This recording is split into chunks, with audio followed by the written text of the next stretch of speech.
సాంప్రదాయంలో తొలి పూజ గణపతికే సొంతం. సమస్త విఘ్నాలను తొలగించి మనకు ముక్తిని ప్రసాదించేది ఆయనే, వినాయకుడు. ఆయన గురించి ఈరోజు మాట్లాడుకుందాం. వినాయకుడి ఏనుగు తల జ్ఞానం, అవగాహనకు ప్రతీకగా సూచిస్తారు. వినాయకుడి యొక్క విరిగిన దంతం త్యాగం, పట్టుదల కలిగి ఉండాలని చెప్తూ ఉంటారు. వినాయకుడికి ఇష్టమైన ప్రసాదాల్లో మోదకాలు ఒకటి. అంతరంగంలోని మాధుర్యాన్ని, శ్రీ సాక్షాత్కార ఆనందాన్ని సూచిస్తాయట మోదకాలు.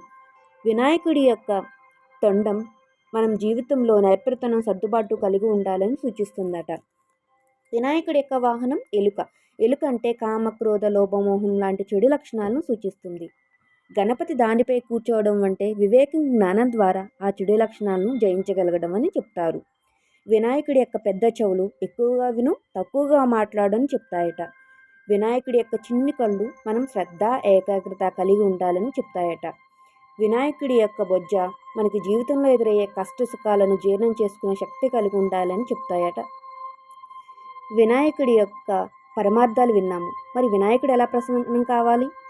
మనం చేయాల్సింది వినాయకుడి ముందు 3 గింజుళ్ళు గరిక పరకను సమర్పించడమే ఆయనకి. ఆయన ప్రసన్నుడవుతాడు. ఇదండి today topic. Thank you for watching. Please subscribe my channel. Thank you.